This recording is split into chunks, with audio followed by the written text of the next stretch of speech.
Hello, my name is Dr. Ethel Yiranbon, lecturer at GCTU, formerly GTUC, situated in Accra, Ghana.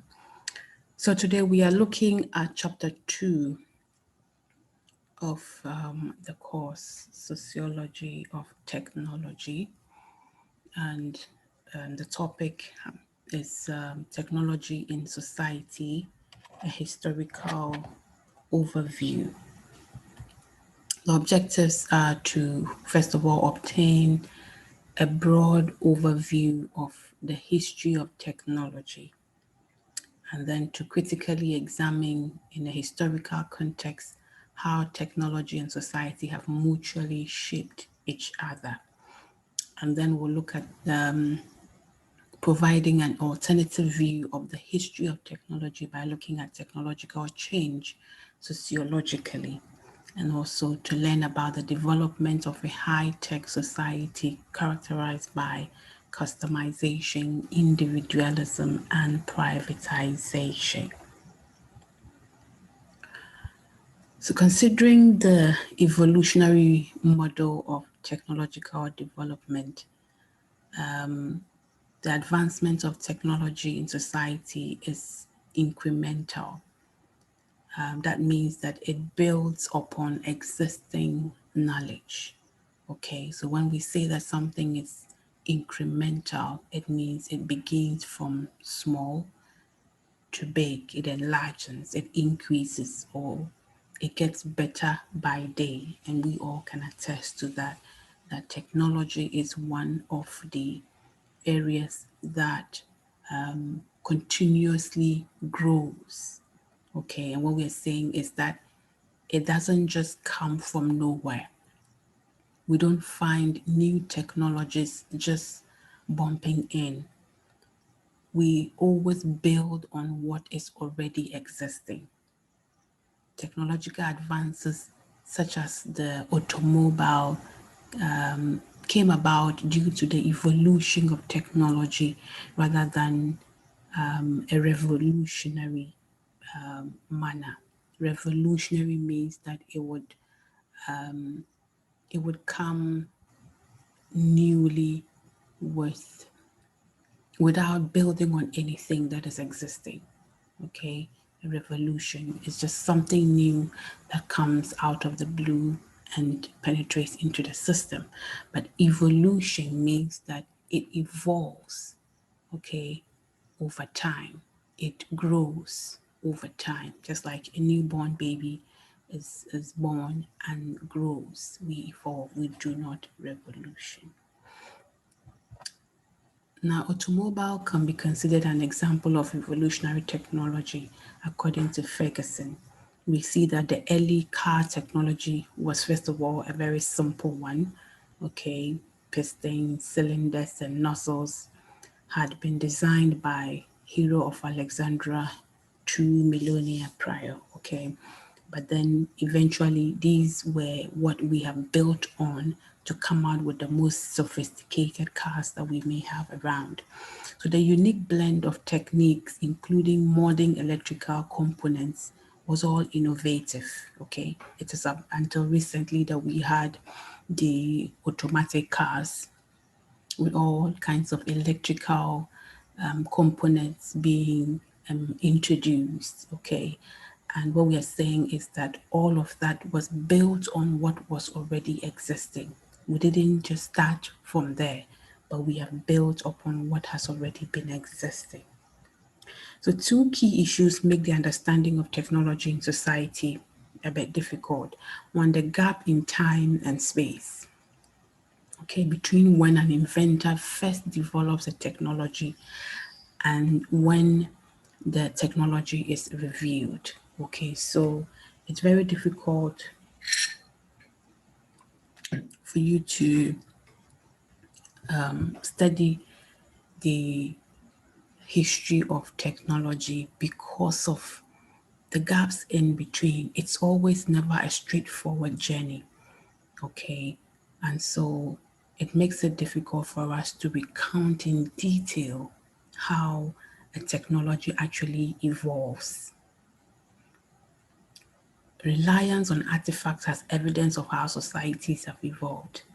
Okay, it is difficult to, for all we have as evidence, okay, of how technology has evolved in societies is the artifact itself. And so it is difficult to find all the artifacts that ever existed. Okay, we keep digging them out. Okay, so at some point we might think this is what it was, only for us to dig further and realize that, oh no, there was actually more to this, because then we come across another artifact buried somewhere in some archive, or just we just chance by them. So it is possible that we might have missed some of these artifacts, and that's what makes it difficult. Artifacts do not portray the complete interrelationship between an artifact and the society. Okay, artifacts cannot tell the entire story. The fact that you see a knife in my village, okay, and probably the archaeologists will say that it is about 1,000 years old. We can only make assumptions and keep studying that phenomenon, but we cannot for sure say how it was used and what effects it even had on our society. It does not tell the entire story. Artifacts are objects that have been modified. Okay, this is a definition of artifacts that we've already looked at. Okay, that it's the objects that have been modified, modeled, or produced according to a set of humanly imposed attributes. So they are always a creation of the humans to be able to exist. Now, so we'll look at the 7 periods of technological innovation.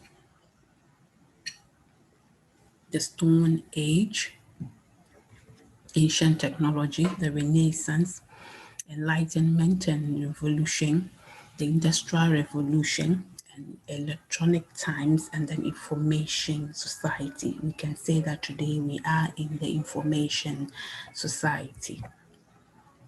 So we began with the Stone Age, that is the early beginnings of technological ingenuity. This was characterized by communities' subsistence on meat from prey and produce from hunter gathering. Okay, so here high dependence was on climate for food. Okay, we all know that. The early man did not have all the sophisticated food that we have today. So they began with relying on the basics, just fruits on trees and then maybe animals. And how to even depend on these was something that they had to learn and build on every day. So that is how come tools came about, how to make food out of the plants and living things that they found themselves among, was how tools came about. How the fire, I'm told that we know that fire was made out of stones, whatever they were using as knives, that eventually they built on until we have what we have, so many sophisticated things we have today that we use to be able to survive. We did not just get where we are. We have learned it over the time and mastered that. So tool use during the early periods of human history suggest two main things: that humans had reached an awareness of themselves as separate from the world. Okay, so one, we began to realize that no, we are not the same as the environment we find ourselves in. And so we needed to come up with tools that will help us to make the best out of what we're, to be able to survive. So the beginning of complex interactions with the environment and other individuals came about. That was the beginning of complex interactions with the environment and other individuals. Okay, and then an indication of early beginnings of consciousness and thought. obviously, because when then you had to think about how to plan and be able to even trap an animal to make meat out of it, make food out of it. Okay, and that is where we began to think deeply. So that was the beginning of the whole technological process and interaction with the environment, which we call the society. So you realize that even at this very basic stage, there is an interaction between the human and society that is helping the evolvement of technology. So, wanting to survive makes you think, and you begin to develop tools and machines to be able to survive. Okay, and then that same interaction, okay, so the society affected the development of technology, and also technology also gave society certain ingredients, like making it think. And when you think, you develop. So there is this twin relationship. It's an interrelationship. We said this the last week. Okay. I am just trying to make you see that our focus is just not learning technology and society and that's it. We are looking at how each one affected the other at every stage. So from the very beginning, there was this interaction between society and technology. Tool use at the time was limited to animal butchery and possible preparing plant foods and working with wood. Okay, these are things I was saying. These materials developed from single all-purpose tools to an assemblage of varied and highly specified ones. And this showed that the high level of complexity evolved in early tool development. So we started simple, but then every day you had to think of something new because a different challenge was going to come your way. And this tells us that even today, the only way we can conquer our society and our world is by thinking every day deeply. That's the only way we can solve our problems. And that's why people think that probably Africans are not thinking deep enough. Maybe not just Africans, but any underdeveloped nation. Probably we are not thinking deeply enough. And that's why we still have, problems that, we think that we should have overcome by now. We can think of any, either sanitation, is it food security, even medicine? Look at what coronavirus has taught us, that we have nothing. We don't have ventilators. We don't have vaccines. We're just waiting for all of that to come to us. It tells us that until we begin to think deeply, okay, which is what has brought us where we are. The development that the whole world is at is because we have had to think to be able to survive. And so we need at every point in time to continue to go by that principle. So a radical departure when we got to Neolithic revolution, that is the agricultural revolution, okay? So from the stone age or the tool period, we came to the Neolithic revolution, that is the agricultural revolution. And this is where there was a radical departure from hunter-gatherer lifestyle to the reliance of tools for agriculture. Okay, so just going about killing animals and picking fruit to survive was moved. We moved away from that and we went to actually cultivating our own crops and growing, rearing animals. Okay, so simple tools for planting and tending crops came about.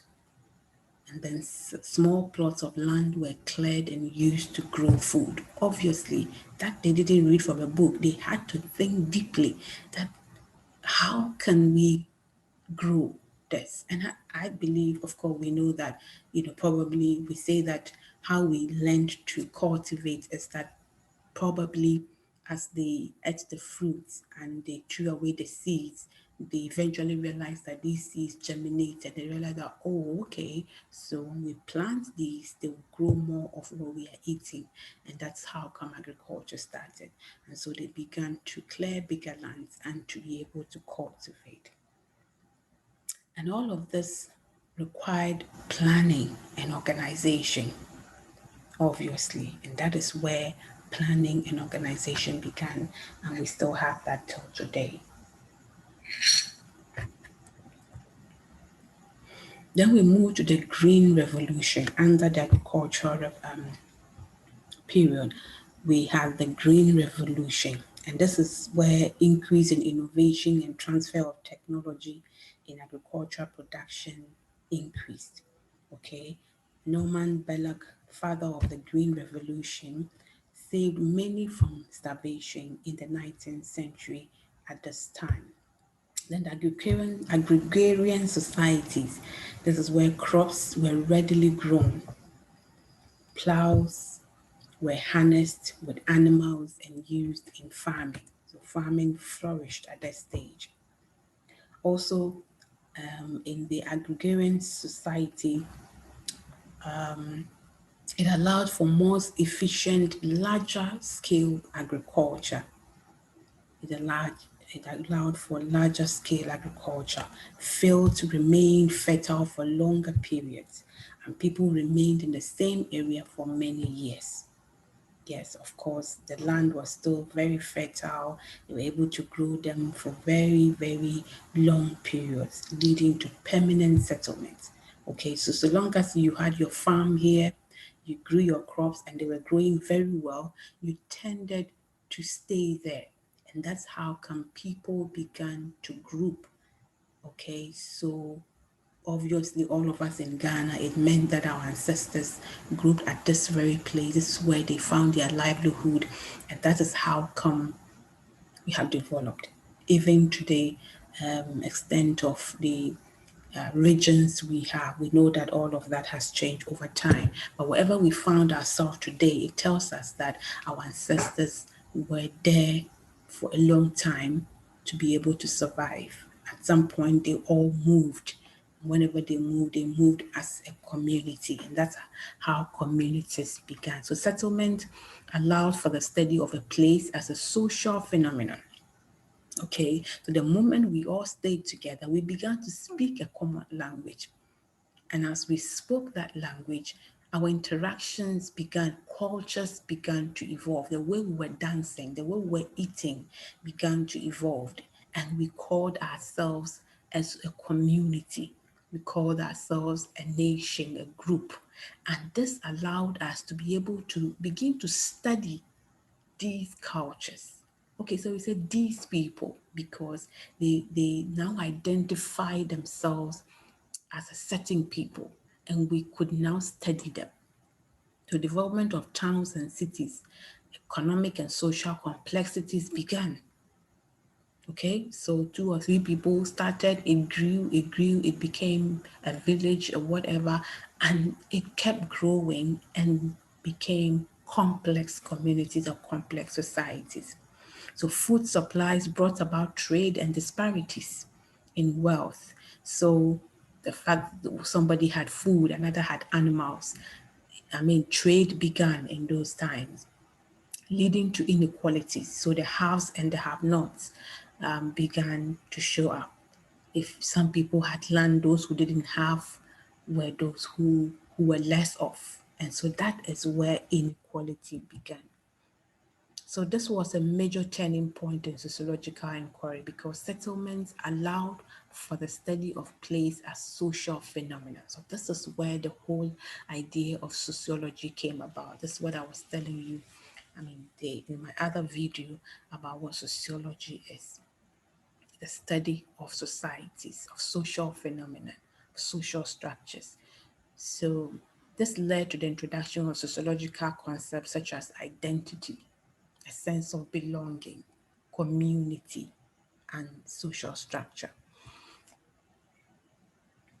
Now, then the next stage was the ancient technology, development of the scientific method.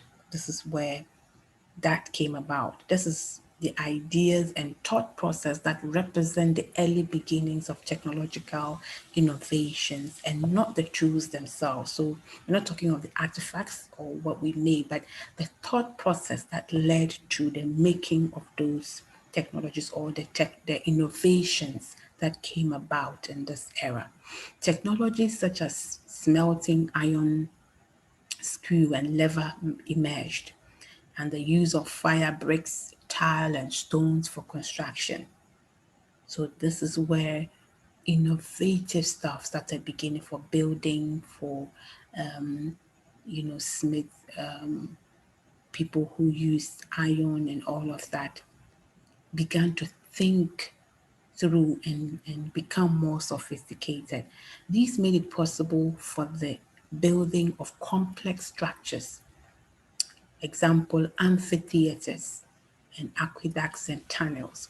So amphitheaters, for instance, became a huge thing because these were they were like theaters. A theater today is where we go to watch movies and we have plays. So amphitheaters, these were actually in those days they were acting, stage plays and all of that that developed later into theaters where film began.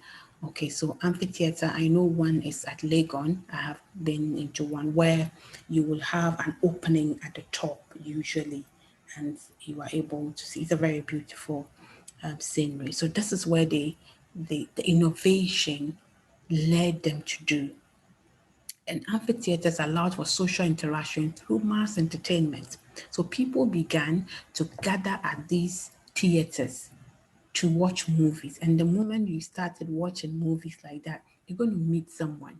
People will meet for economic reason, business partners will begin to meet, ideas begin to flow around.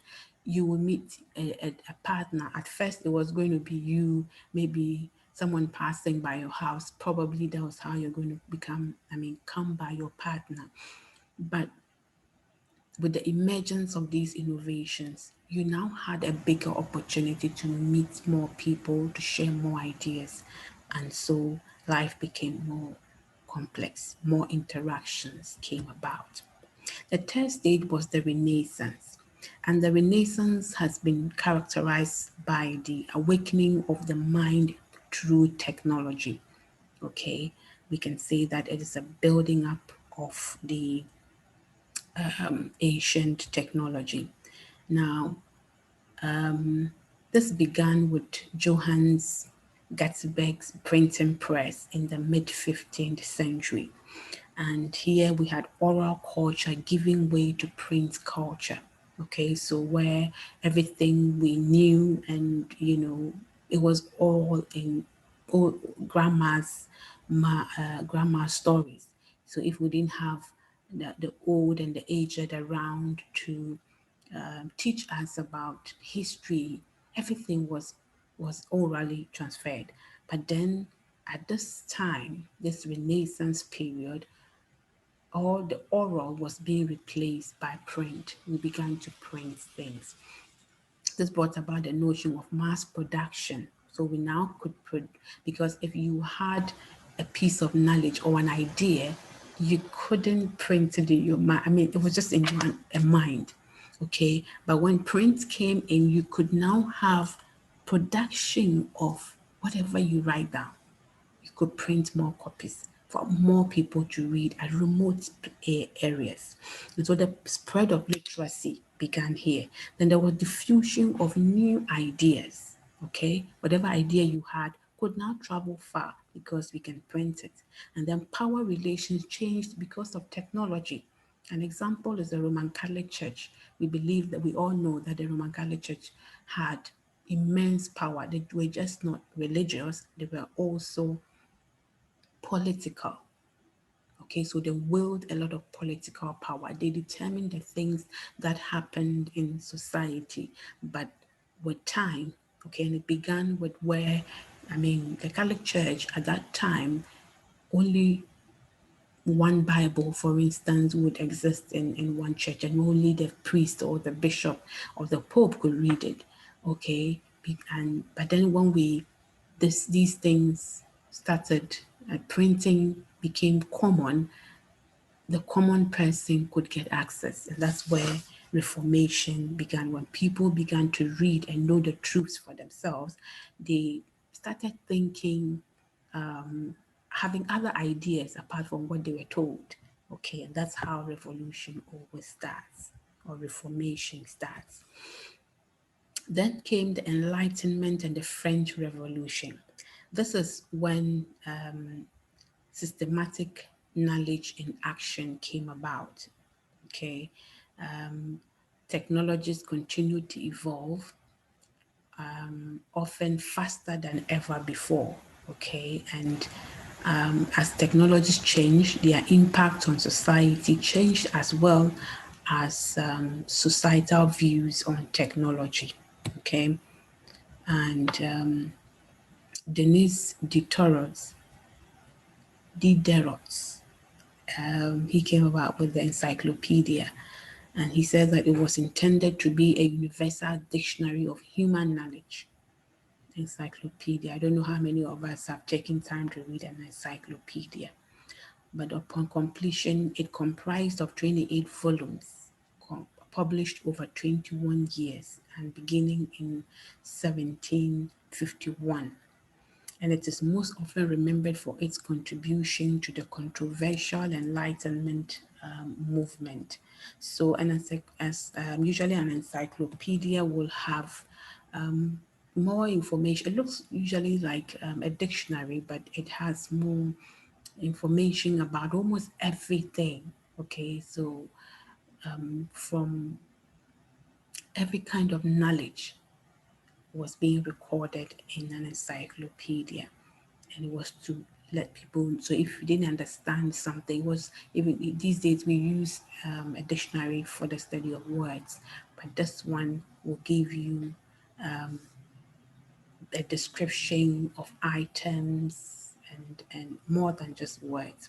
So the encyclopedia was also important for its presentation of technologies and technical processes. So people began to record whatever they did, and pictures of what it is and what it does was all put together in an encyclopedia, and people could have access to it and become more enlightened on that. So by presenting these alongside articles on the sciences and liberal arts, the encyclopedia encouraged the reader to see the mechanical arts as equal in importance to the more traditional academic disciplines. Okay, so this is where artifacts, things, handyman, the what a craftsman could make something and have it also being seen by the whole world in an encyclopedia. And that gave them also some level of recognition. Okay, even the blacksmith would make something and showcase it. People, so it's just like today where we have the internet or the social media, where you have my brother in his village who can make a shoe, able to showcase what he does. Okay, but in this case, this it was done in the encyclopedia, even though these days we don't regard that, but that was the beginning of being able to sell your ideas and be known, and have some recognition. So it led to the idea of technology transfer between traders, okay, or trades. So because you were able to see what somebody made and how they made them, you also had an idea of how to make one. Either you made a similar thing, but then you borrow an idea from what you have seen in the encyclopedia to better what you have. Today, I learn a lot from YouTube, even in my cooking. I cannot cook. I'm not that bad in cooking. But so what I do is I always want to steal ideas into to improve upon what I know. Okay. So it is the same thing that was happening. Okay, so this is a picture from an encyclopedia. You see, this was showing the how the hatching of the chickens. Okay, and this was something that gave people ideas to do a lot of things. Then also came the French Revolution. Okay, and that this the period where technological and advancement got closely linked with military objectives and war. Okay, so this is where the emergence of development of new and improved military technologies came about, making it clear that technology was to play an even more central role in warfare than it already had. Okay, so the example of the guillotine as a method of punishment. Okay, the guillotine, it's what a sharp machine that was used to behead people. I don't know who sat down and actually thought of that. But that was also an innovation. Okay. And I appreciate this because I watched a movie where Prince Henry VIII, when he wanted to have the Queen, Queen Anne Boleyn, was to be beheaded. Okay, I appreciated it when she actually was pleading with the one who would do the job, who would kill her, to be merciful upon her and make it less painful. It needed to be very quick for her. She didn't want to suffer. Okay, and that was one of her greatest plea. And so I believe that this innovation was to make the beheading of people less painful, because it was, if it was so sharp, it should take seconds for you to go, and pain within seconds is reasonable, I guess. Technological advances in warfare brought about increased hegemony for highly developed societies, okay, because people had gadgets and weapons to fight and, retain territories, and to live and to say this is my territory and that's yours. Societies began to you know have those rights. So human detachment from the effects of war itself also increased. So you would sort of blame it on the object of war, and not, or people began to detach themselves from what these things brought about, because, instead of going to hold somebody and fight them and beat them till you kill them, a lot of innovations came about where you can just, stand afar, kill and be gone, and not be so attached to it, you know. And then the fifth stage was the Industrial Revolution. Very significant stage. This was the era of radical change in people's work processes, machine interrelation, and worker employer relationship. Things began to happen. Okay. The introduction of machines led to slow wages and increase in number of unemployed, because machines began to take the place of what? People. Machines were identified as the key force producing social disparity and disrupting work conditions, of course. So there was a lot of disruption. The normal was there where people would work, they would be paid.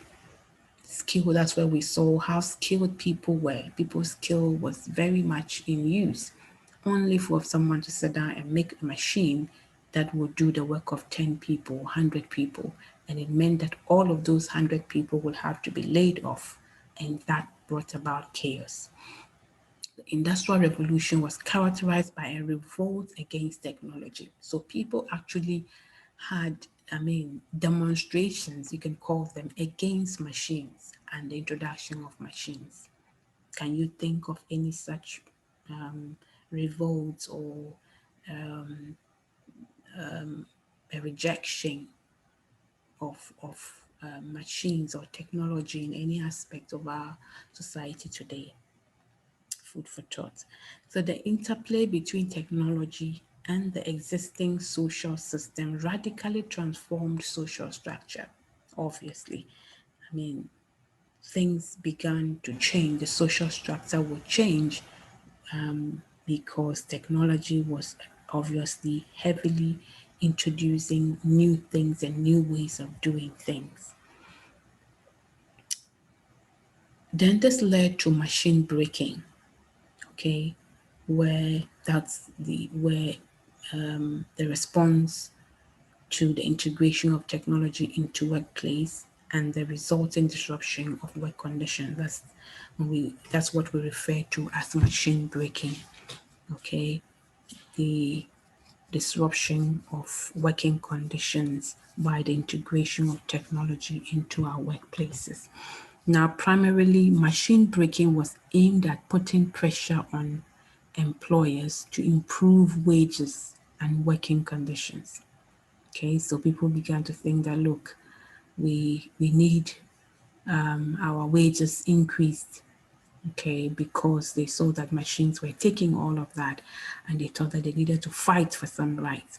So direct hostility towards the machines themselves actually came about, especially those perceived as labor saving. So for workers without a tradition of unions, machine breaking and violence proved effective methods of protest.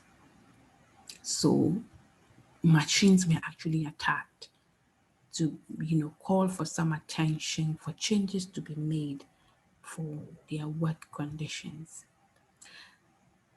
Now there came the electronic times, okay, and this can be referred to as the era of profound mass media influence. Communication technologies allowed people to connect over large distances.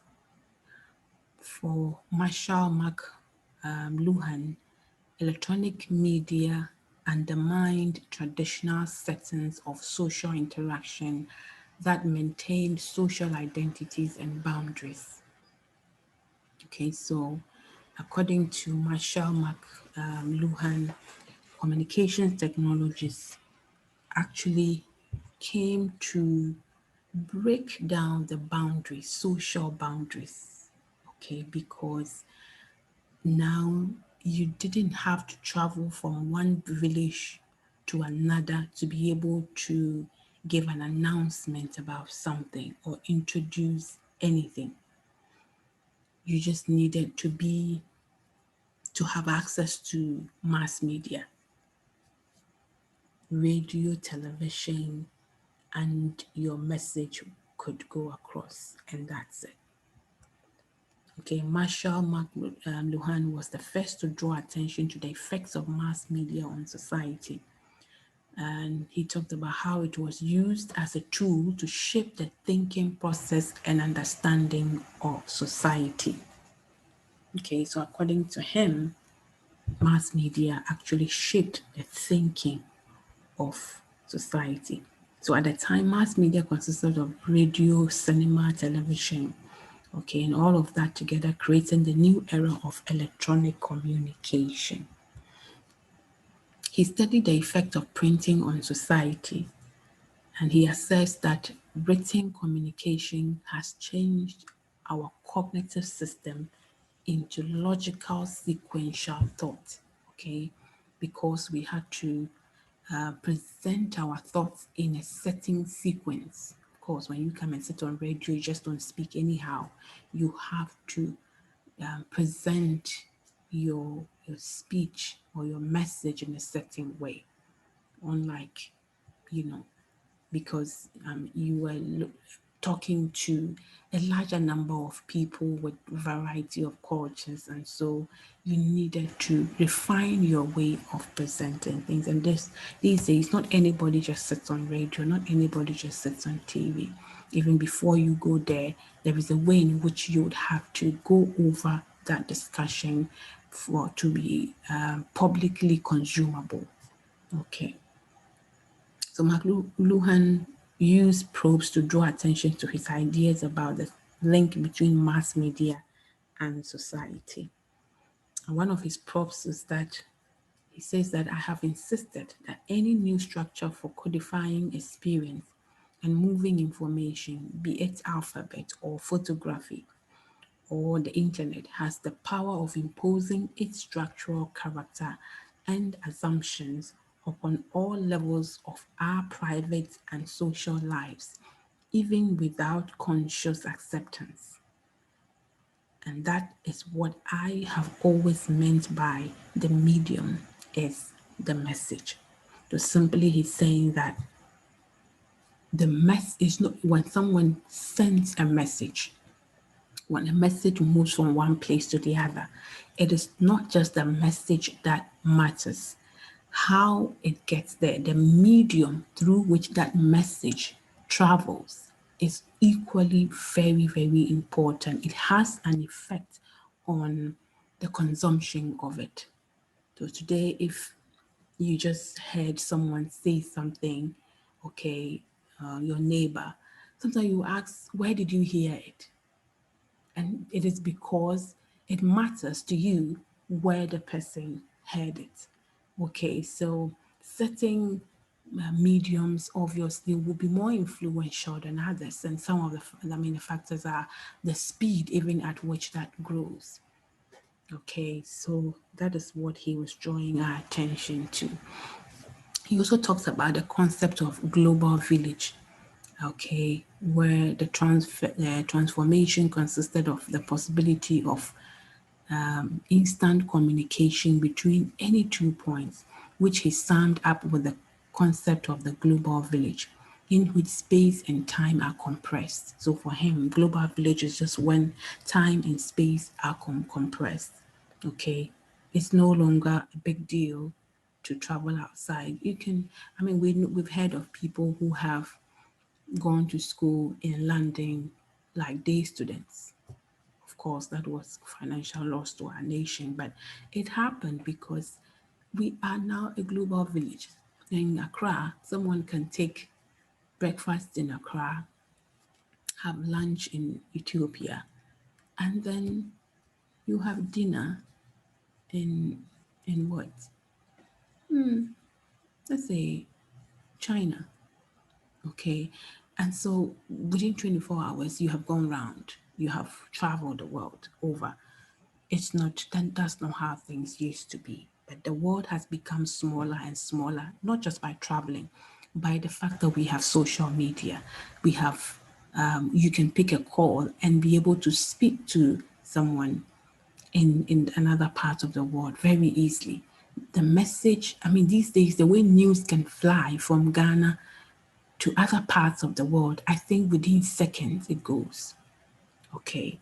And that's how come things are able to happen more quickly these days. It is because of technology. Then finally came the information society. Okay. We are in that society, but even that has evolved over time and become more complex. So the bits and bytes revolution, this is what it's called. And this is where we had the iPod culture. And in this culture, it allowed for personalization and customization of technology, which in turn customizes interactions with urban space. Okay, so the iPod that you're able to store music and to play. I didn't know what it was until somewhere in 2012. My roommate in China said she had lost her iPod and she cried the whole. We had to, you know, actually buy her a new one. If not, her heart was so broken. So, yes, that is a technology that made it possible for you to sit in your corner and listen to the music you wanted to listen to. If something was going on and you didn't want to be part of it, it's easy to exclude yourself, okay, and create a certain space for yourself. All right. Boo talks about the emergence of hyperpose for this culture, how the iPod allows individuals to regain some control over their urban space. So we are in this urban communities where a lot of things are happening at the time, but the iPod culture made it possible for you to withdraw quietly. You didn't have to be everywhere with everyone. You can withdraw and be by yourself. And so, as mega cities continue to grow, the iPod has come to epitomize the possibility of withdrawing from the hectic life of urbanization and and retracting in one's own personal and control space. So you sit in your trotro, there can be, 20 people in it, and you will have nothing to do with anyone because you are on your, you know, you have your earpiece and you're listening to whatever preaching or and all of us can be listening to different things at the same time, even though we are seated together. So the use of technology in developing or least developed countries is still lagging behind. Okay. There are many problems that led to the division into haves and have-nots. Technological inequality is a key feature of our technological society. So even though the developing countries are lagging behind when it comes to technologies and all of that, the cell phone technology is one that has actually been able to penetrate through the developing countries very easily because of certain factors. And these are some of them: infrastructure requirements, economic factors, literacy prerequisites, skill levels would help and support, and then cultural norms. Now, infrastructure requirements, you do not need so much to be able to, you don't need so much infrastructure to get a cell phone, unlike landline or a laptop or all of that. You don't need so much connections for someone to come and connect the line for you and do all sorts of things. No, you just need to get your money, get to the market and buy the cell phone that your money can buy for you. Economic factors, you will not spend as much as you spend on a laptop. These days, people spend, I mean, even 10,000 to be able to get a laptop of whatever they like. Okay. But if you needed a cell phone, of course, they are great, but you can get a cell phone much cheaper than a landline or a laptop or anything like that. Literacy prerequisites. You don't need to be so much literate. My grandmother in the village, who never went to school, is able to say hello on her phone. That's what we mean. You don't need to go to school and be a graduate before you can use a phone. Skill levels. Okay, it is easy to operate with that. The same way, you don't need a special skill. You need special training to be able to handle that. You don't need a mouse and all of that. They show you when you hear the sound, you press on this and that's it, it goes. It's easy to get help and support, and also it penetrates very well into our culture. It penetrates very well into our culture where, we are more oral, and literacy is also not so high. And so it makes it easy for us to use a technology like that requires just talking. Of course, these days it has evolved into so many other things, but primarily it fits very well into our culture. So this is just some statistics to show how the use of cell phones supersedes all other communication technologies in our part of the world. Okay, so you see mobile phone users, 6.2% of the population were as compared to internet users, that is 3.4, and then fixed line, that is 2.2%, or the broadband, which is 0.4%, and so on. And also the average monthly prices for fixed line broadband in Africa and Asia, where you see Africa spending so much more than the Asians.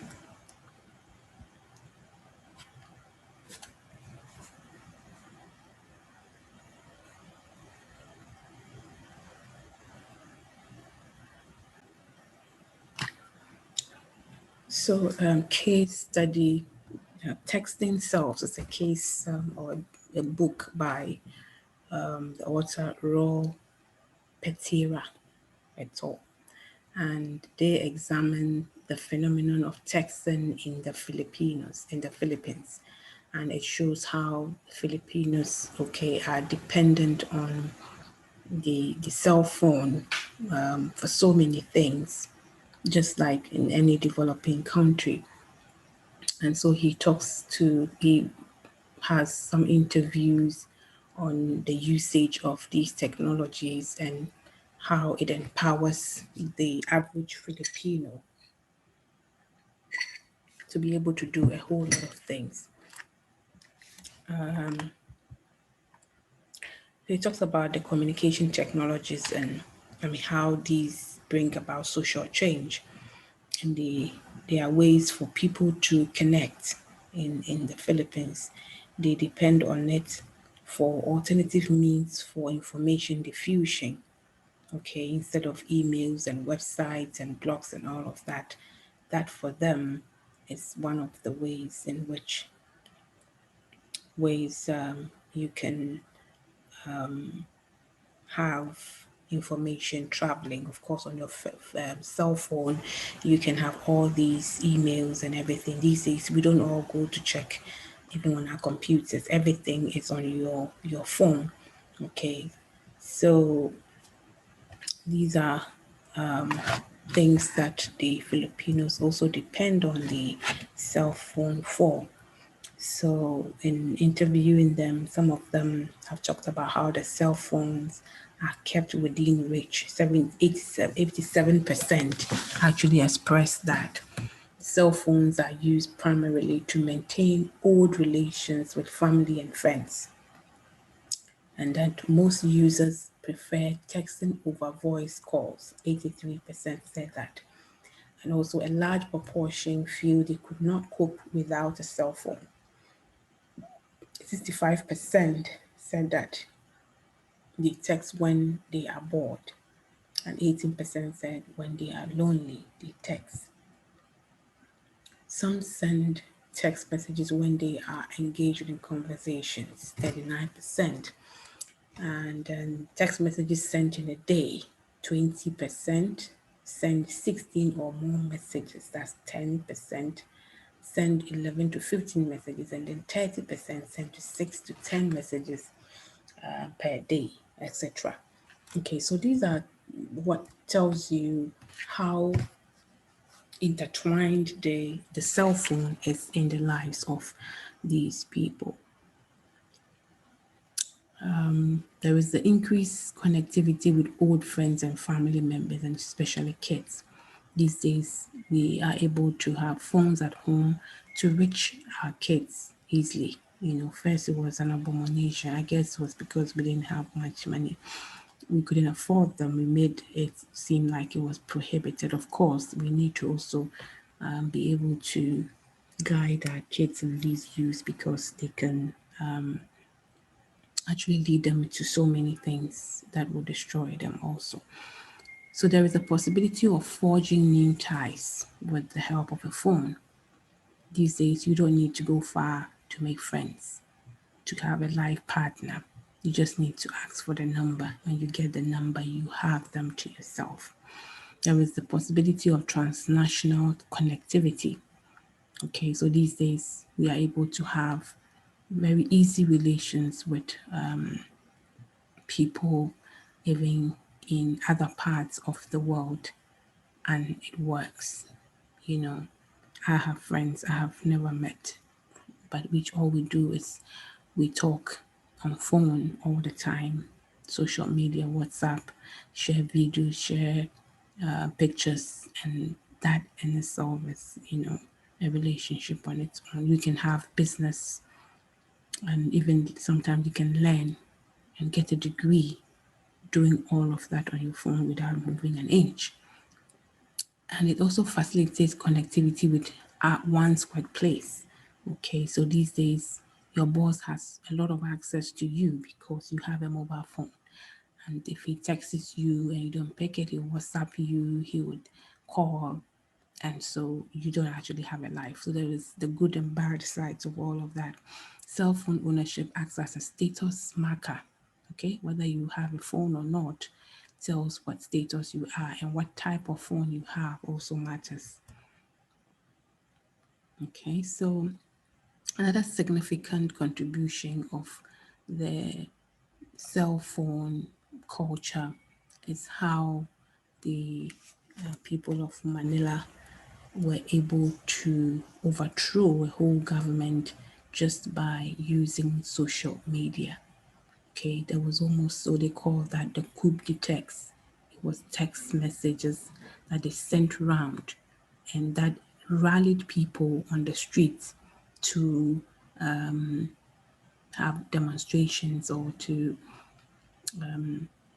have riots that led to actually an overthrow of a whole government. So that tells you how powerful the Black Lives Matter recently happened on a phone. Somebody was holding his phone, standing by there, took a video of that. It was on the social media within seconds, and you can, within the same seconds, people were out there protesting, and that too, you can imagine how much confusion all of that brought. And the most famous one is when Trump, you know, had that rally and said just simple message, and his people were out there ready to fight and kill. Okay. And so these days, phone use, social media is a very powerful tool. So why is the cell phone so widely diffused in the Philippines in comparison with computers, in comparison with to countries such as Canada? What were the key political issues of the cell phone in ETSA? What were the benefits of using the cell phone for political mobilization in ETSA? So these are questions you should try your hands on. So in conclusion, the understanding the close relationship between the introduction of a new technology and social change is not a straightforward task. That's what we've been trying to say. It's a complex interrelation, and like we said in the other lecture, it is sometimes difficult to tell who is even affecting the other at what point in time. We tend to look backward at technological change in society as opposed to thinking forward about how these transformations are occurring. And also, technologies can be social agents in a social technical system. Technologies alone cannot be the single causal factor in enabling social change. A lot of other things also come into play. Thank you.